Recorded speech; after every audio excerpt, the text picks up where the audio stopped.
now, Mr. Pollard for a 3-minute opening statement. Good evening, ladies and gentlemen. Thank you very much to the Portland Club for hosting this event and for giving us the opportunity to speak about the issues facing our nation right now, which are so important. To just start by telling you a little about myself, I am a carpenter. I run an ecologically sustainable construction company here in Portland.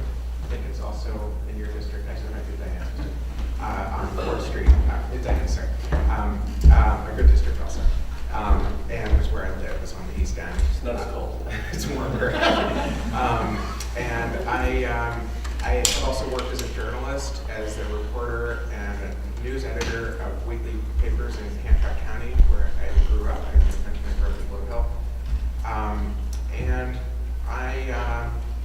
I'm running for the United States Senate because I'm very concerned about the direction our nation is headed right now. And in particular, the partisan gridlock in Washington, D.C., I believe is very destructive to our economic health and our national security. And I became very distressed with the situation in the government last summer when the Congress failed to extend the debt ceiling limit in a timely manner. And I became more concerned with the failure of the super committee to agree on any deficit reduction strategies.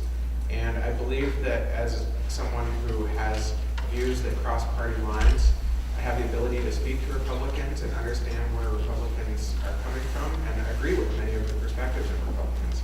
And speaking of Republicans, I understand this was originally founded as a club for Republicans, and it was only recently that Democrats were admitted to this club.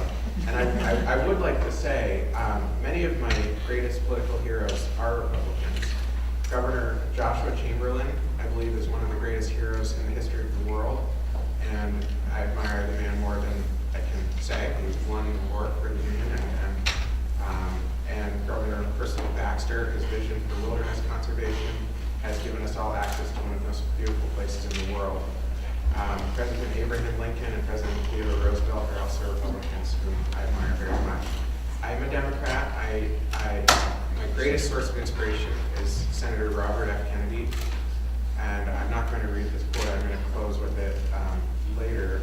Well, I'm going to save this for my concluding remarks because I have a couple other things to say. I only have 30 seconds.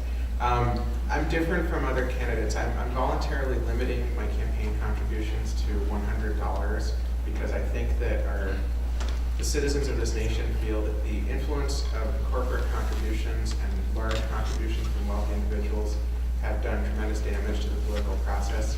I'm not a member of the party establishment. I am a citizen legislator, aspiring citizen legislator. Thank you. Thank you very much.